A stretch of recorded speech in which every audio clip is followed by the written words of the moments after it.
Welcome to Full Prefrontal, the show that exposes the mysteries of executive function.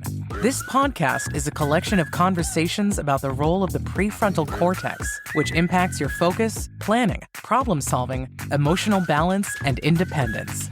So join us as we explore executive function and the science of learning. And now, here's your host, the founder of EXQ, Sucheta Kamath. Welcome back to Full Prefrontal, exposing the mysteries of executive function. I'm your host, Sucheta Kamath. I believe that when we think about managing life, managing goals, we also have to manage our emotions. But most importantly, we have to manage our relationships. And in difficult times, managing anything is hard, but particularly when we face the world with so many challenges and sad news and catastrophic events that where people have been harmed, it's even a greater challenge. How do we reconcile with what's happening in the world while continue to seek safety? Last month was a mental health awareness month, and also happened to be end of the school year for most of our students and teachers. Many had gathered together with their families and friends to celebrate the graduating class of 2022. But also happened to be particularly the last week of May happened to be a tremendously sad event. The violence in the United States this month has last month, and I hope not accidentally I'm saying this month, but has brought out all kinds of raw emotions in all of us. The killing of Asian seniors as they were worshiping in their church, African American elders as they went about their everyday chore of grocery shopping, and in addition, the violent death of 19 small children with their two teachers who came to their elementary classroom for a day of learning. With all that, it leaves us in a state of deep grief and pain. For some, this may elicit feelings of fear, anger, rage, sadness, numbness, or even resentment. For others, this may invoke a renewed determination to try and make the world a better place. But for most, particularly after repeated events that we are encountering, we are just simply in a great ultimate point of exhaustion. So the question is, how do we find power? What do we make of it? And people come with various levels of knowledge and expertise. That means some are experts in treating people with trauma, versus some people are just humans who have experienced a lot of trauma.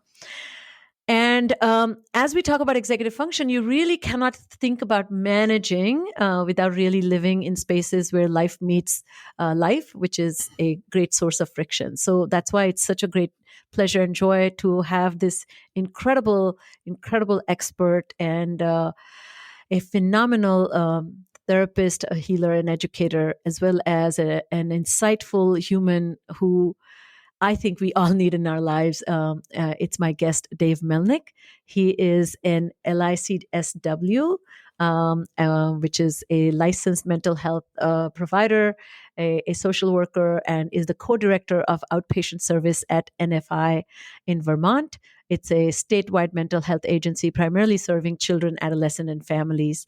For past 35 years, Dave has worked in a variety of settings, including outpatient, residential treatment, and public, as well as day treatment schools.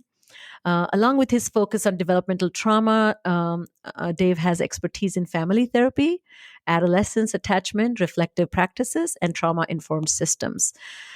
I had the privilege of listening to him and his perspective in one of the conferences a couple of years ago when we both co-presented. But one thing that spoke to my heart is it's not like a little silo where you put a child or an adolescent and adults, oh, you had trauma, go there.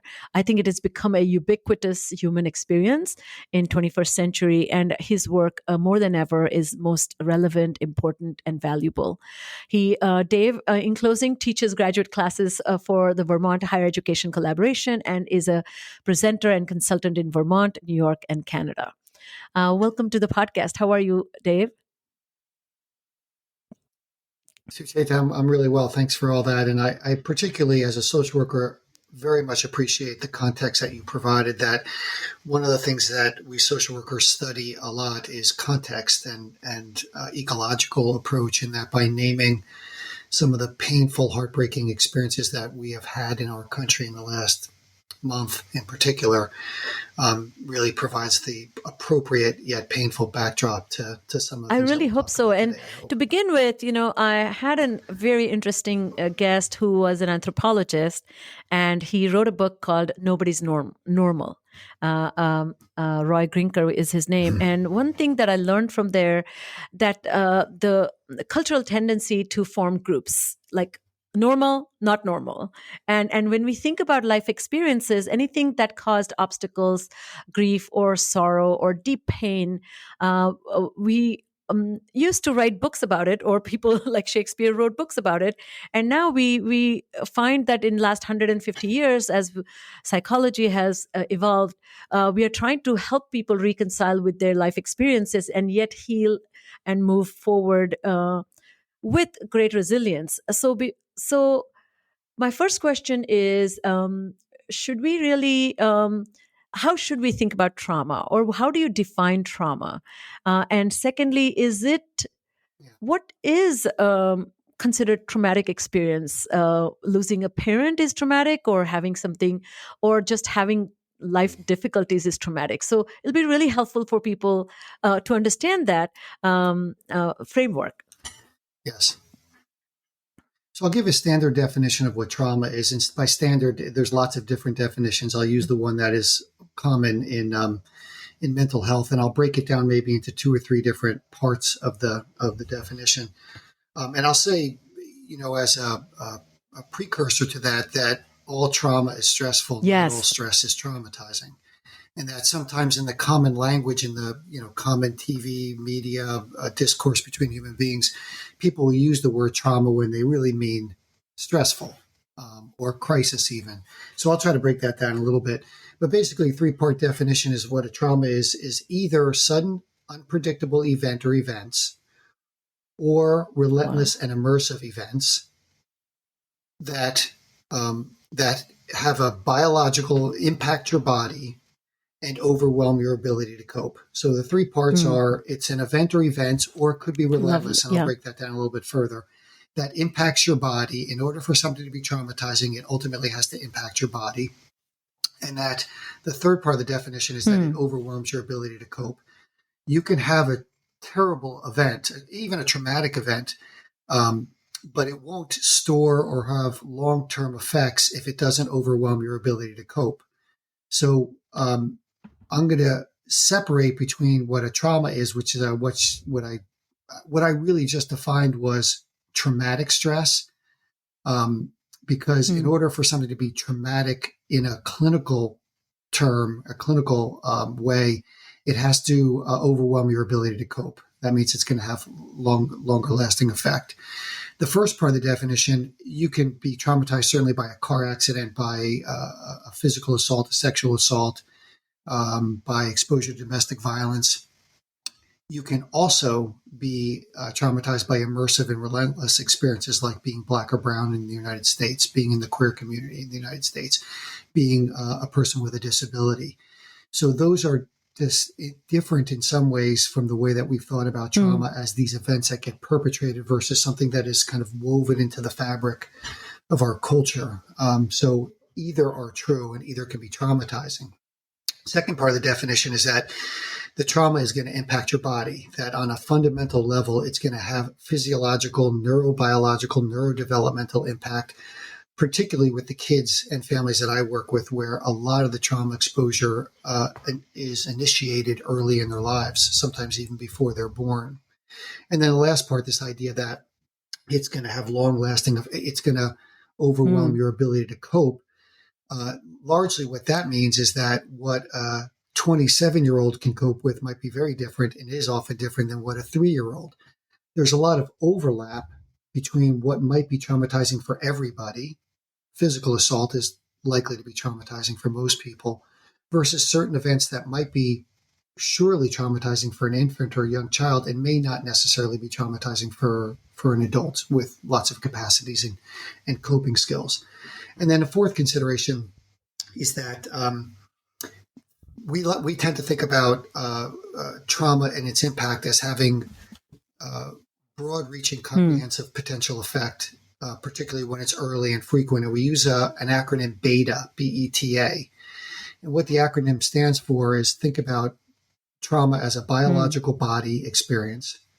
Think about it, E, as an emotional experience. It has impact on how you feel about the world and about relationships. The T stands for thinking and cognitive ability. We know that with more trauma exposure likely comes more cognitive impact in terms of the way you think, how you think, whether you're thinking in a black and white way, whether you have difficulty with cause and effect.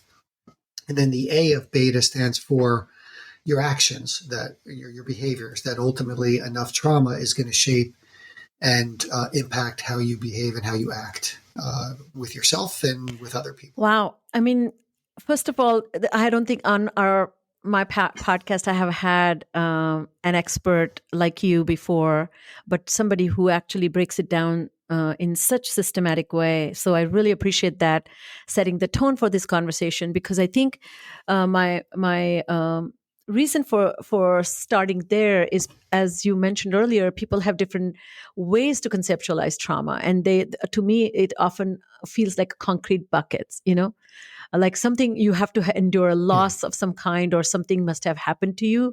But I think the second bucket, that you could be simply a part of a community, and it's a long-standing trauma.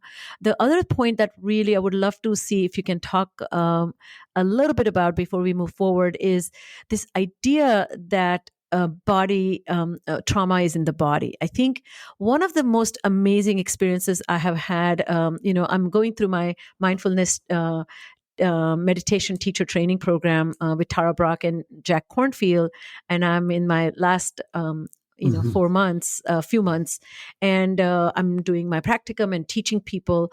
But one of the most revealing, and I've had 12 to 13 years of practice of meditation. But the most revealing thing for me was how much it taught me to be in my body.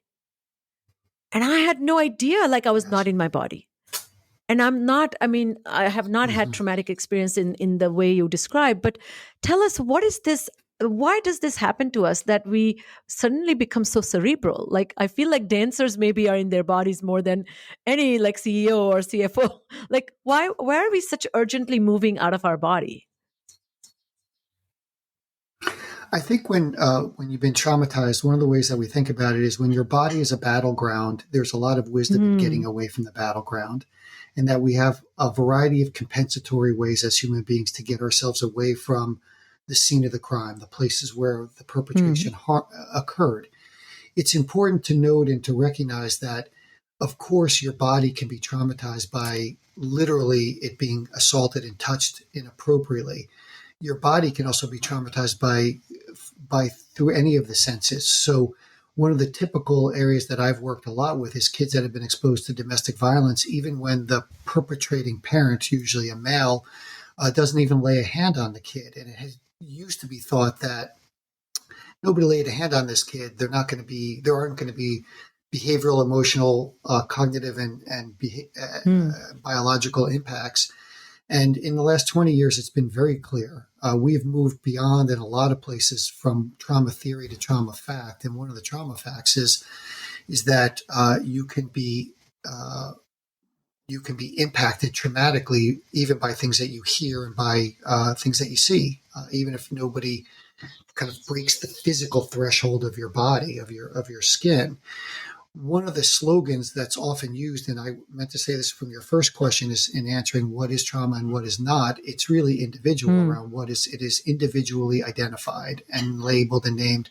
And that's important that people have efficacy around.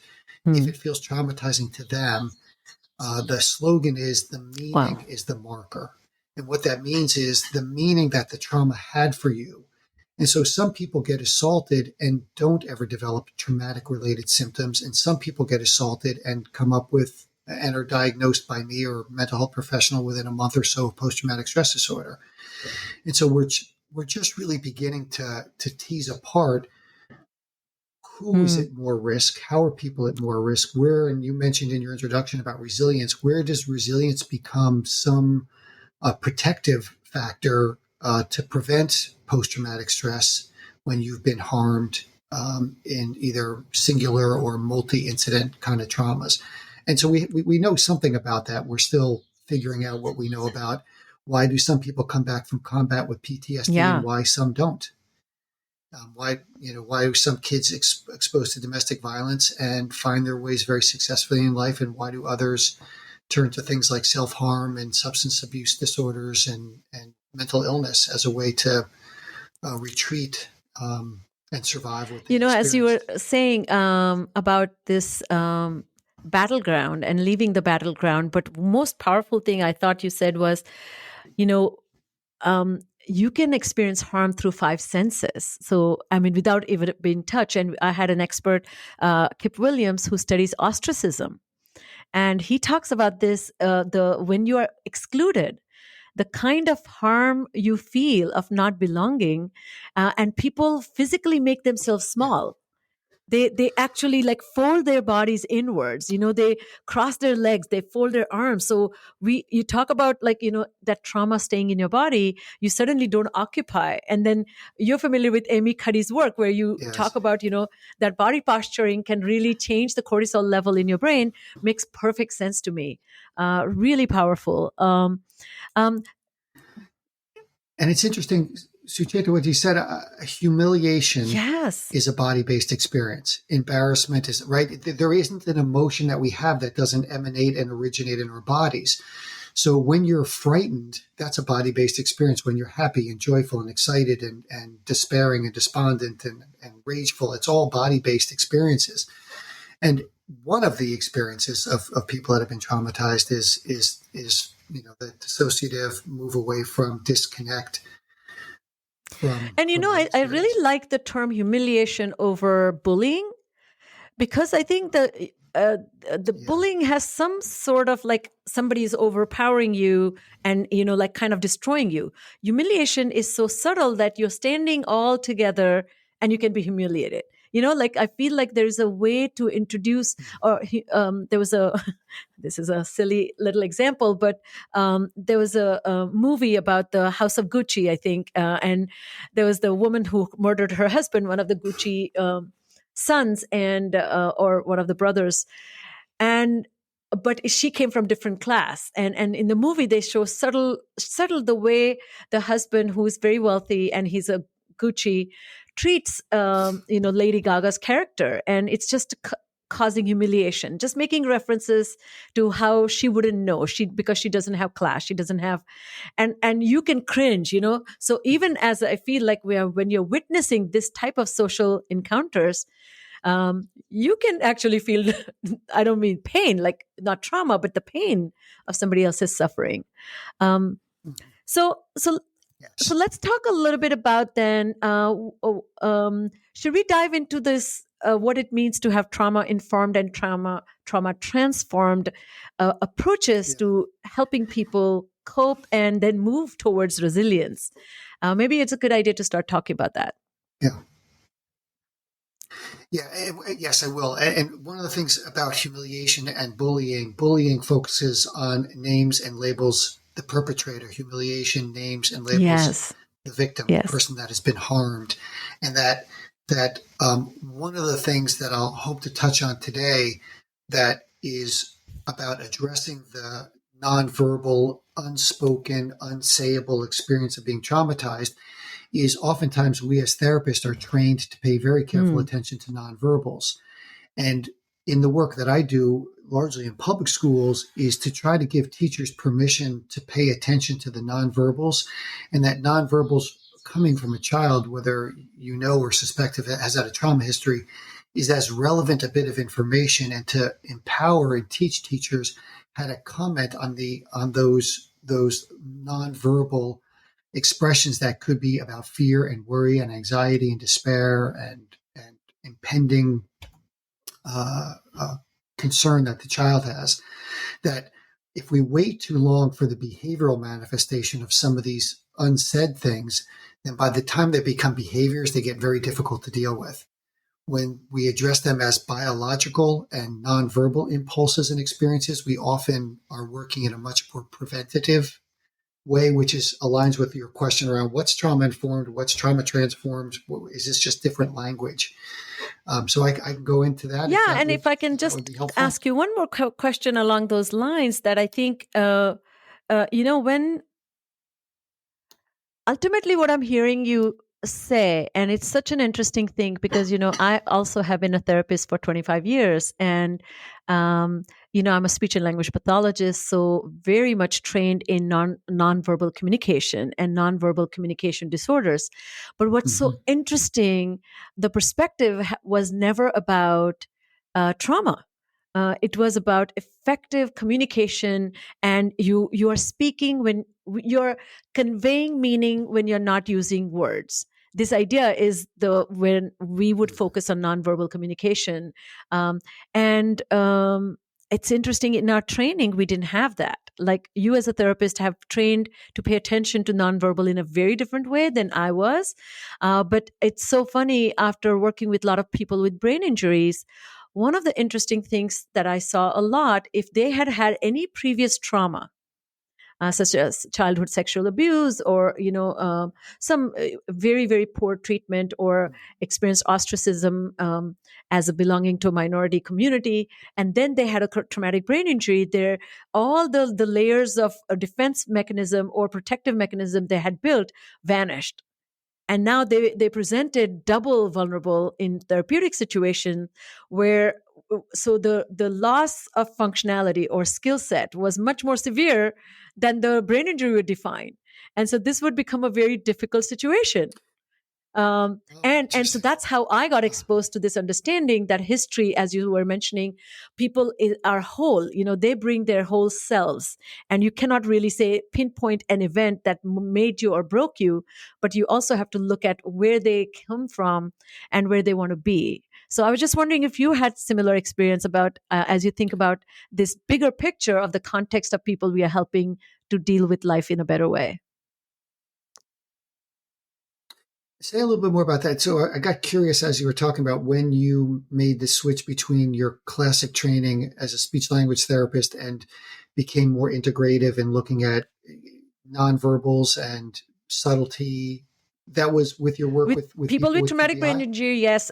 People on autism spectrum, particularly Asperger's, as we don't call that anymore. But one of the focus, for example, would be if you're going for a job interview, having a smile on your face is very, very important. Kind of shaking, putting your hand forward. You have to nod when people speak, or tilt your head when something is not clear. So a lot of those pieces of nonverbal communication would be presented in a therapeutic context to build people's ability to make an impression and be considered as very connected human being. But then if you have trauma, your affect is flat, your tone is flat, you sit there with meh, kind of, if you're doing that, my focus would be to how to get you to fake it till you make it, without really paying attention to the reasons you might be mad, or when maybe you're really, really depressed because you have had lots of challenges other than the brain injury. So that's what this is a very gross example, but I hope you know what I'm saying, that you cannot just pay attention to how people compensate, but you have to really empower them to think about themselves in a greater context of resilience. Yes. So let me talk a bit about, because I think your earlier question around, trauma informed, trauma transformed. Oh, yes. That will be really great. Jump into that, because I think so. So one of the ways that our work is informed in working primarily again with schools and mental health agencies and child welfare agencies is there's a graph that we use that shows a continuum between the ways that organizations can respond to trauma. Most of my work, I've spent a lifetime being a clinician directly with kids and families. I do much less of that now, and my work is really around organizational healing because it's a developmental model. And part of the developmental model is it's a top-down model under the belief that if the primary caregivers, in the case of what I'm working with, the teachers and the administrators, if primary caregivers are in good shape, if they are mentally healthy, and if there's a focus on well-being, then there's an awful good chance, it's not automatic, but there's an awful good chance that that's going to trickle down to the care, the educational and counseling practices with the kids. What we've learned, particularly over the last decade and a half, is that like the communities that we live in, our schools have some choices about how they're impacted by traumatic exposures. And so I'll go through this kind of continuum of three possible ways that organizations respond, because it turns out that organizations in their behavior are not that different than individuals in their behavior when they've been exposed to trauma.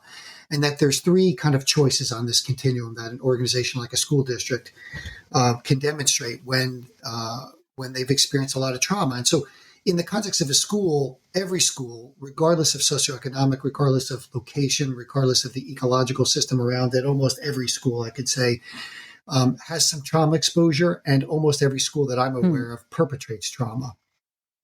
And so trauma's there. It's there. If you know a little bit about the ACEs study, then you know that one of the interests about working in the world of trauma is that it is ubiquitous, a universal experience for humans. Unfortunately, it's ubiquitous, and that one of the statements that we make in the trauma world is, if you're not one of the 60 to 65% of people pre-18 that had trauma exposure, then that's great. But by the time you're an adult, if you have not been traumatized, then somebody in your inner circle has been. So it is relevant to you, whether it's a direct experience or whether it's an experience because your husband, wife, best friend from college or high school, your son, somebody daughter, has to. aunt, uncle, somebody in your inner circle has been exposed to it. So these three potential organizational responses that somewhat mirror what individual bodies might experience. The first we call trauma reactive. And I'll describe just a little bit what a trauma reactive school is, because many of your listeners either work with or consult with or have worked with or have consulted with schools that are trauma reactive or organizations that are trauma reactive. And so there are three or four characteristics that I'll just I'll name and just describe very briefly before I go to trauma informed. So this continuum, the unpreferred choice, is trauma reactive. And trauma reactive organizations are suppressive, oppressive, and repressive in their operation, that they tend to be extremely top heavy. They seem to be extremely authoritarian.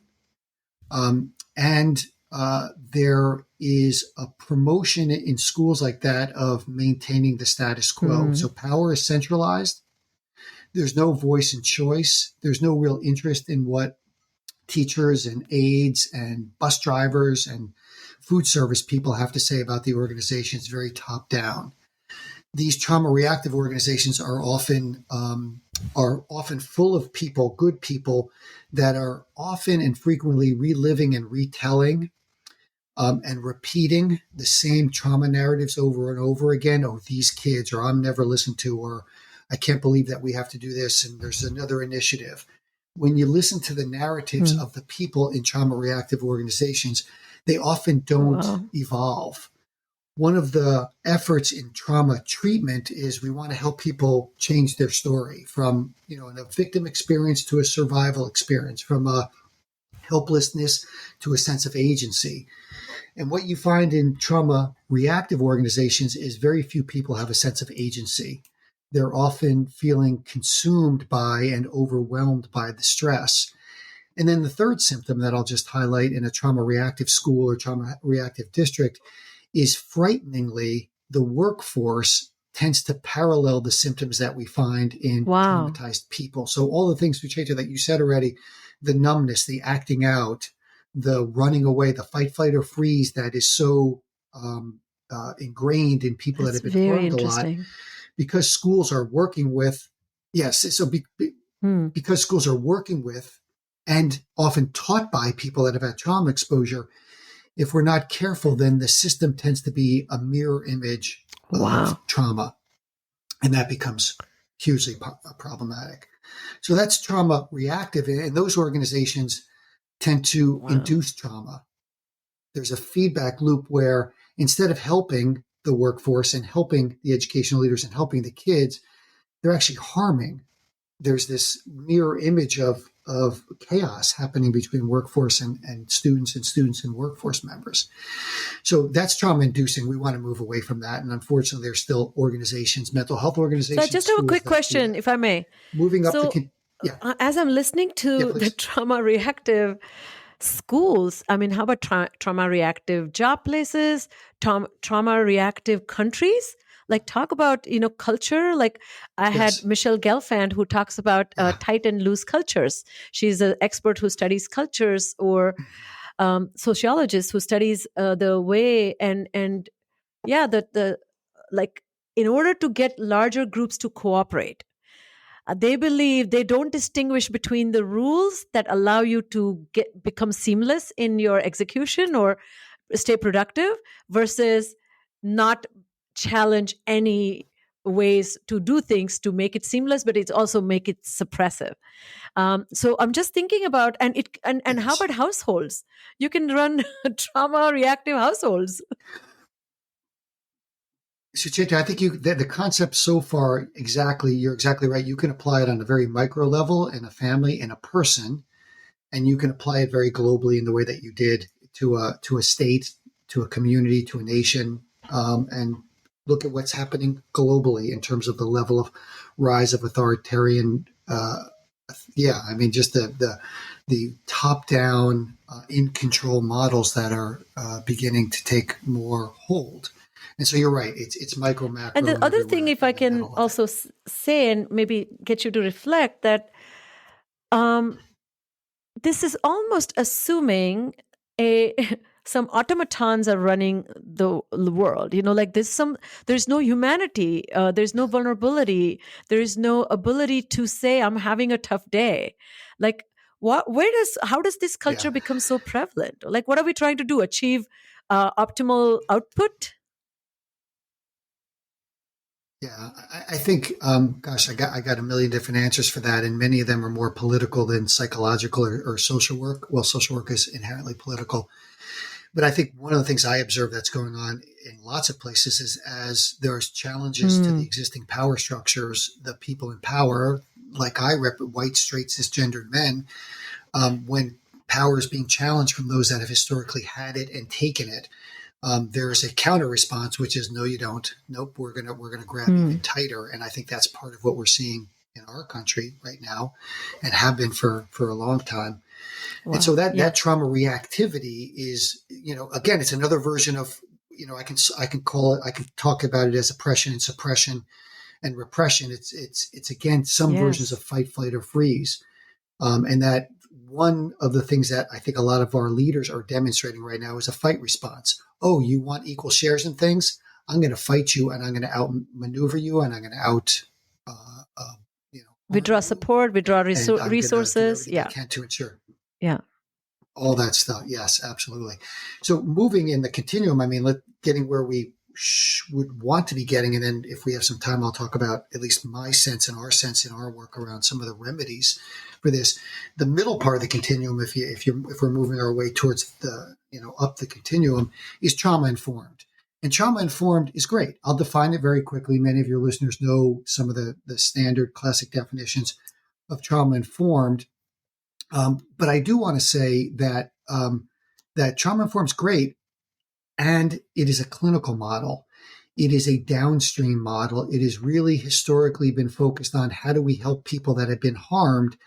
And that's important because I'm a therapist, and I'm a parent, and I'm a community member, and I'm a husband, and I want to take care and help people that have been harmed. But more fundamentally, which we'll get to in a second, I want to prevent harm. Trauma-informed practices is generally a downstream model that is responsive to the terrible things that have already been perpetrated on our children, on our families, on our community members. And so it's good, but it isn't preventative.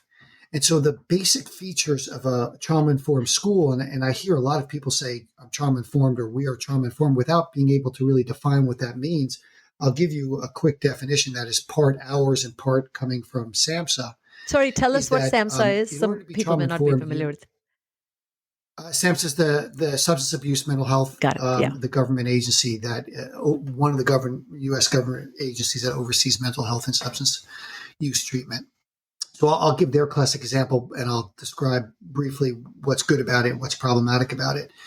But basically, trauma-informed is a clinical model. In order to be trauma-informed, you have to embrace the science of trauma.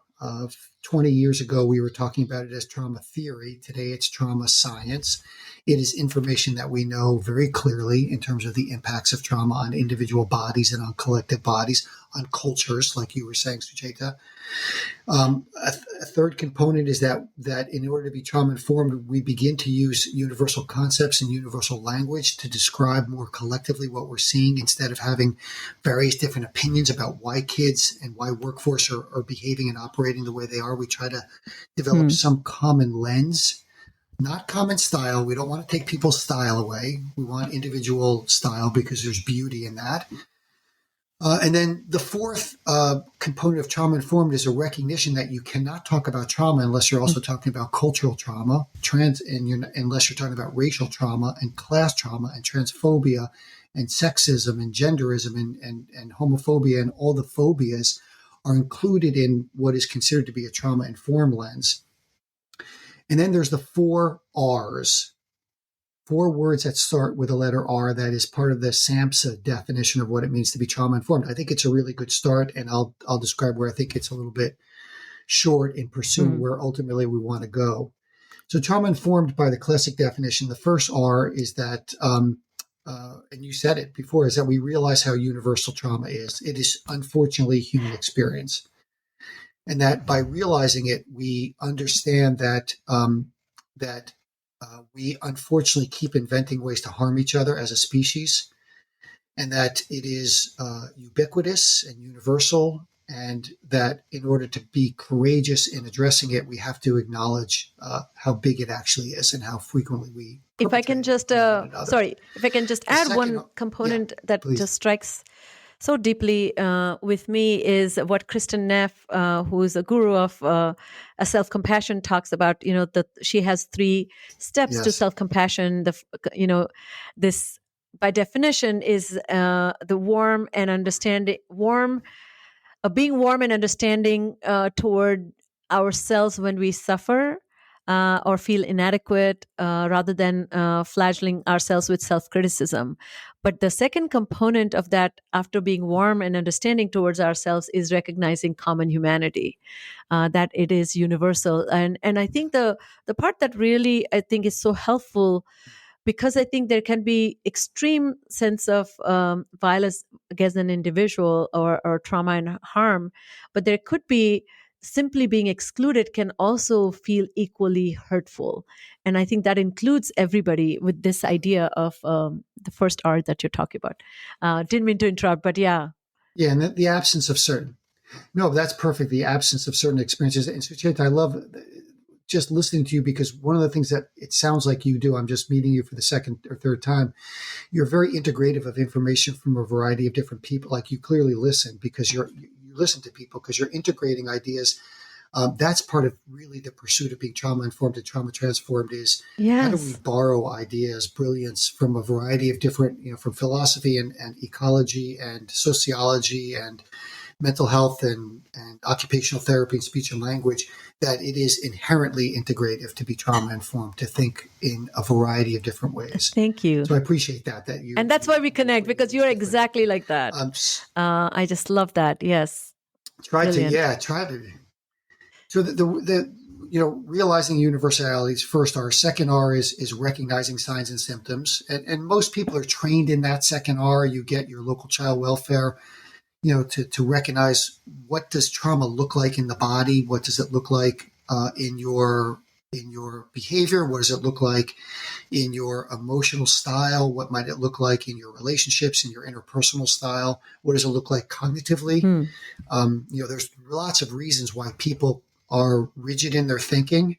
Trauma is one of those. It's not the only reason why people have rigid cognitive styles, but it is one of those possibilities.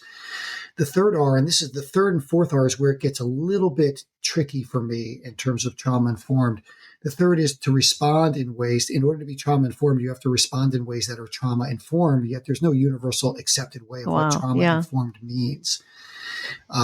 So that's still up for debate. There is some best practice, there's some common practice, there's some models that have emerged, that are evidence-based that have emerged that are excellent models, but there is no universal sense. You get 10 trauma experts and everybody's going to potentially have some different ideas about what responding means.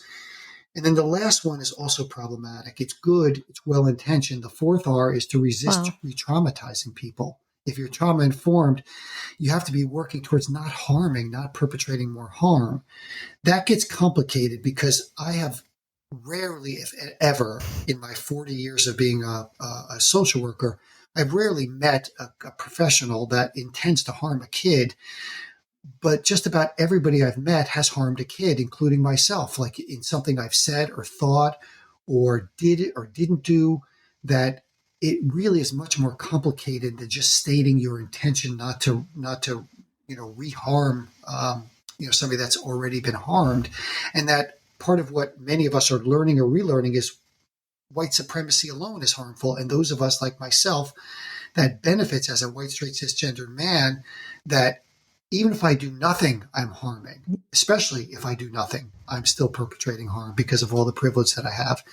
So I think it's well-intentioned, but I don't think it's granular enough. I don't think we talk enough about what does it really mean to not harm a kid in school, because one of the things that I spend much of my time is deconstructing traditional discipline, because traditional discipline is harmful in many ways that it is applied to kids in schools. And so, maybe again to talk a little bit more about that. A couple of thoughts about this. As you're saying, for the last 2 R's to be effective, respond in a way that is trauma informed and then resist requires self-awareness. So what if you have good intention, but you lack the awareness, self-awareness, that self-directed attention to know you do what you say and you say what you do are matched. And that's where I find a gap that I think a lot of people who have lofty goals for themselves, they lack the follow through. And that's absolutely, that speaks to one of the key practices that we use, because I love the idea about social emotional learning. I think it's fine. And I think I have some concern about it. One of the first skills in social emotional learning, at least in most of the models, is self-awareness. But what often doesn't get talked about in self-awareness is there's no such thing as a self-aware person without information from other people. So you are limited. You are not self-aware if there's not a formal way in your work setting for you as a teacher, as a guidance counselor, school counselor, as a principal. You are not self-aware if you're just left to your own thoughts about who you think you are, because none of us is completely who we think we are, absent from information, intentional information provided to us by people that we work with, because all of us have blind spots and all of us will become more self-aware the more we develop methods and means by which we garner information from other people in our work site. So one of the things we talk about is that, you can't see the back of your head without a mirror. The mirror symbolically and metaphorically is in many of the settings that I work with, we talk about something called reflective practice. How are you sitting down in an intentional way with people that you work with so they can provide information to you about you that is outside your conscious awareness? That's how, to me, you build meaningful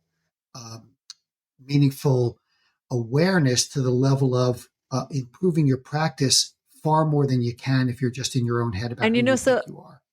And then, sorry, as so many ideas that you're talking about, and this is why, this podcast was conceived with this idea that we cannot operate in our silos without really expanding our understanding of complexities of life. But there are people who study this. And for that, you need to first accept that you don't understand it. And, I had a wonderful researcher. She's a psychologist. Her name is Sarah Schnitker, and she studies patience. And so there are 3 types of patience as a skill, which is interpersonal patience, life hardship patience, and daily hassle patience.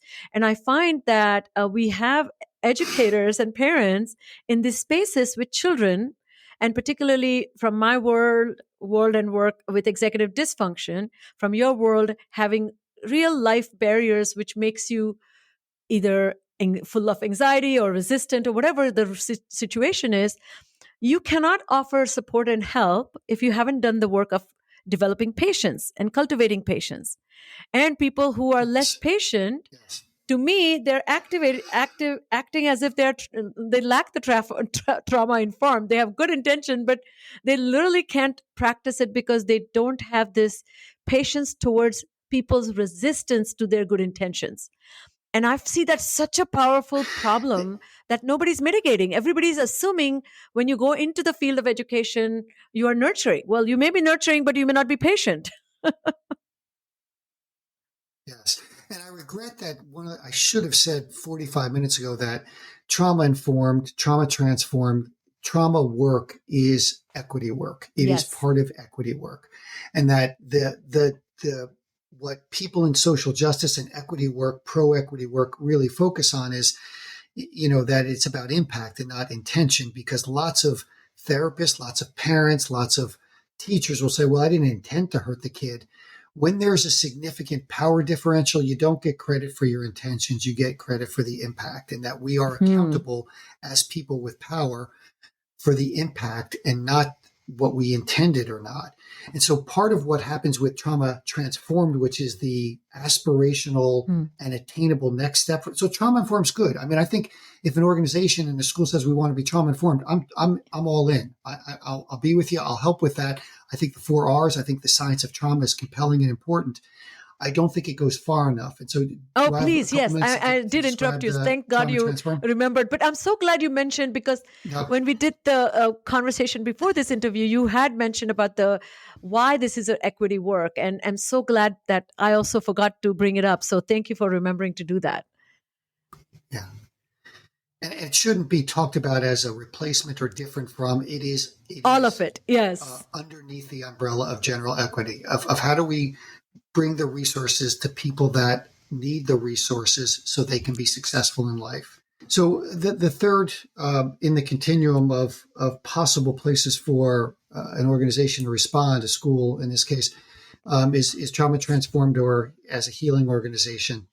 And the continuum represents on one side what I described as trauma reactive, that's trauma inducing. And then as we're moving towards trauma reducing and ultimately trauma preventing, like with the whole goal of this third possibility, this aspiration and hopeful place that we can get as organizations and communities is called trauma transformed or healing organization. How that is defined differently is differently than trauma informed, which is a clinical model and a downstream model.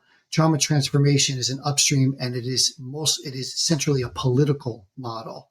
It is a political and an ecological model that says, let's stop traumatizing people. Let's stop the conditions under which people become traumatized. Like, let's address let's become anti-racist, and let's be pro-equity, and let's increase the harms, inclusive in the ways that people are harmed.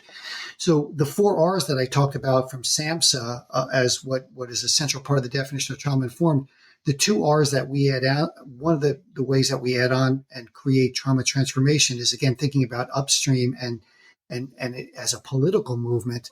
And we think about 2 other R's. So now we would have 6 R's that would be moving us towards trauma transformation. The 5th R is being reflective, that a trauma transformed organization and a trauma transformed individual is reflective.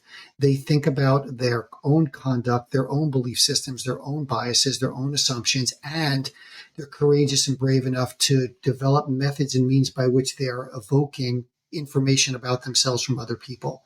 That if you are truly committed to self-awareness, you have to be committed to reflective practice. And that in mental health, in any responsible mental health organization, we have clinical supervision, which is what reflective practice is. We have a place where we spend time talking about our experience of the work and not just about kids. Because one of the things I say, and if we ever get a chance to talk again, I think that we spend way too much time talking about kids in schools. I think that there's an over surveillance and an over deconstruction and an over analysis of kids to the harm of not analyzing and surveilling and understanding us. Because what we learned, and one of the fundamental things we've learned in trying to transform trauma is that if you want to change a child's behavior, the fastest way to do that is to change your behavior, is to change your response pattern, to change the way you're thinking about the behaviors that you think you're seeing. And so reflective practice, that fifth R, is a way that really centralizes. I want a workforce that knows itself really well. And currently, a lot of our workforces don't know themselves well. They know their clients really well. We have lots of labels and special ed labels and OT labels and speech and language labels, but we often are not as discerning and as descriptive and as analytic with our own selves and how we use ourselves. One of the things that ties us together, regardless of your formal training, is the primary skill that the primary tool that all of us have is relationships, is our capacity to develop human, trusting, reliable relationships. So that's the sixth R, is relationships. Wow. That in a trauma transformed healing organization, we centralize healing, we maximize healing, and we recognize that when we are harmed collectively, like in a pandemic, like with racism, like with transphobia, when we're harmed collectively, we have to heal collectively. And that's where what you said before about culture, where culture comes in, and that many cultural practices align very centrally with relationships. How do we dance together? How do we sing together? How do we pray together? How do we eat together? How do we bake together? How do we cry together? So many of our cultural healing practices are about community and not about individual. And so trauma transformation is really partially about bringing in reflective practice, optimizing relationships, and first optimizing those relationships amongst the adults that are working with the kids. Healthy caregivers have an awful good chance of raising healthy children. Wow. Yeah. Healthy teachers and a healthy organization in its practice has an awful good chance of evidence-based practices, being able to really optimize evidence-based practices when the people in that organization are working well with one another. I think, my goodness, Dave, can I just have you come back? I'd love to, because we didn't talk about the remedies. I mean, I know. There's Can you come back? Yes, I would love to do part 2, because number one, I think this itself took so long to establish, because people are operating with this, and this is my concern about social emotional learning as a teaching process. Well, social emotional learning, where the incessant traumatic experiences are not changed, or like the pressures of life don't change, it's really like moot. It's like saying that I'm stressed out, so I'm using a stress ball, but I'm really not removing my workplace, which causes me stress. And the stress, No, go ahead. Yeah. And the stress, I mean, I think it's great to have stress reduction for kids, but what about the stress that's being perpetrated by the workforce? Usually unintentionally, but nonetheless consequentially. So that to me, again, if we get to talk in the future, we could talk a lot about remedies. Like, how do we address some of these? Like, how do we truly operationalize trauma transformation? Like, what are the key ingredients? To your point, I think a lot of my work now is kind of amalgamation between the mindfulness practices, reflection as a science, and self-awareness, cultivating self-awareness. And I have the most helpful book has been this book. I don't know if you have read. It's called Work Won't Love You Back. It's the most powerful book that I have read. And I'm sorry, but it is literally, I feel, the thing that you mentioned, how can we talk about community when people are working in isolation? When we talk about children, they don't belong to a community because they feel direct competition. Sonia Luther is another researcher I have had on my podcast who studies affluent communities and trauma of children in affluent communities, or two strong emotions, and jealousy, and stress or fear of like FOMO, like how are you going to, that's right. Yes. Right? So I think we have created communities where like there's a zero-sum game thought process that if you win, somehow I lose. There's no way for all of us to make progress. Somehow, if I pause and help you, I'm going to be late to something very important, which is going to set me back. There's the incredible fear of helpful nature of ours as causing disadvantage to self. And I Yes. think that's the part that I think culture has embedded. That's why, including practices such as dancing and praying and baking, such simple remedies. Yes. So I know I am going to have you come back, and you have to say yes. Good. Yes, please. So, Love and I to. know we are short on time. So as we wrap this up, I think if you, I think the thing that struck me today is the trauma transformed is putting the burden back on adults who are responsible for children. Yes. And I think finding time to do self work where you can actually do the introspection and then take the proper measures, and just this gap between intention and impact. Because I do not think a single person enters education or want to be a parent to cause harm.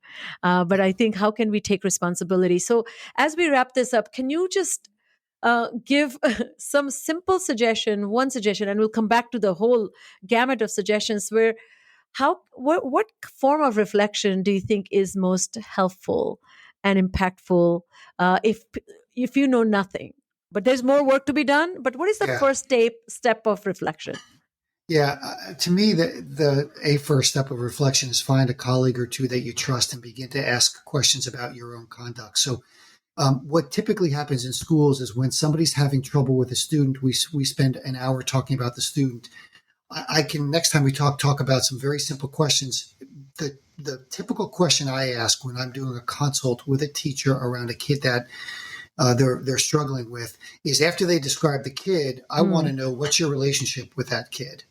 Yes. What prevailing emotion comes up when you work with that child? If I don't know the prevailing emotion that visits you when you're working with that child, then there's a very good chance that any strategy I have for that child won't work, because it's blocked by the significance of the emotion that you have about that kid. Wow. The most common emotions that teachers have when they're working with students that are very challenging are things like anxiety, fear, despair, helplessness. If you don't name your personal experience, which is part of what reflective practice is, that will continue to be an obstacle between you. There's nothing that I can do for you in helping that kid if we don't remove first that you're scared of the kid, or that you're feeling helpless about. There's no magic strategy that helps until we centralize the adult experience of the child's behavior. And so, to me, reflective practice is the most cost efficient in any organization, whether it's a school, mental health agency, child welfare.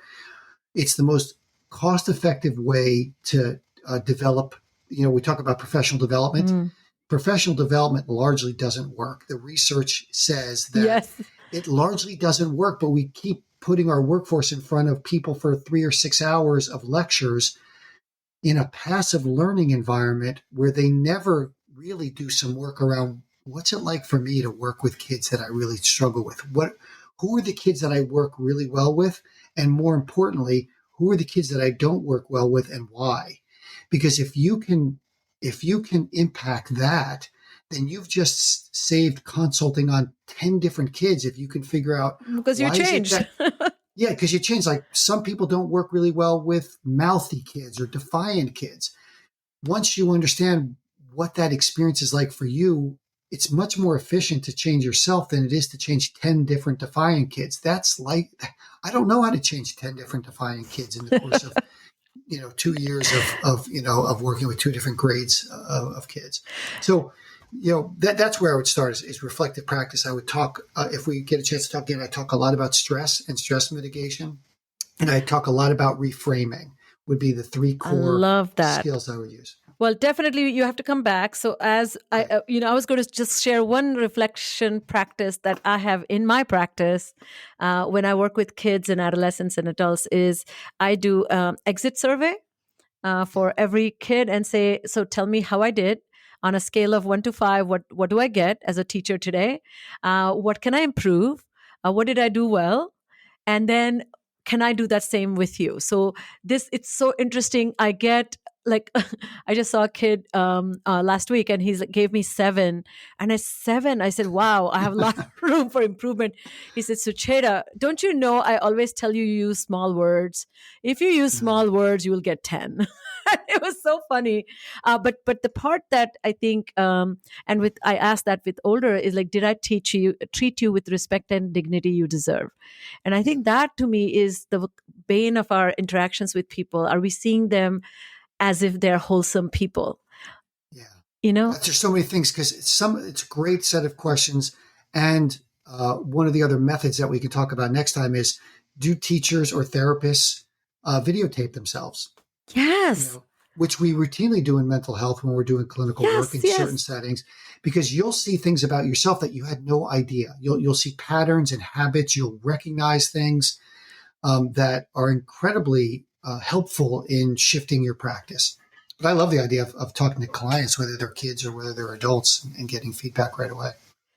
Well, thank you for being here. As we close, I ask this question of all my guests. Do you have a couple of books that you'd like to recommend to our audience that has influenced your thought process about the way you do your work, or the way you have shaped your human experience? Yeah, I'm going to look over, because I wrote a bunch of things down. The books that have impacted me the most in the last year is Resmaa Menakem's My Grandmother's Hands. Oh, yes. And the other book is called, for educators in particular, is called Street Data. Street Data. Okay, that one I don't know. That's by Shane Saphir. Really challenges some of the standard notions around data collection and best practice in schools. Oh, so listeners, we're going to, Dave was so generous. He has shared a lot of resources. So please check our show notes at the end or on our site if you scroll down. And Dave, thank you once again for being here, for your wisdom, your kindness, but in profound ways, just in simple conversation, you have changed the way I think about my own skills. But thank you for talking about such an important topic. And thank you for promising us to come back. Great. Thank you. And listeners, thank you for joining me on this journey today. And you see, these are very, very important conversations we have with passionate experts with their unique perspective. We become more informed. And the idea is this information can, one, shape our thought process, but second, we can act differently going forward.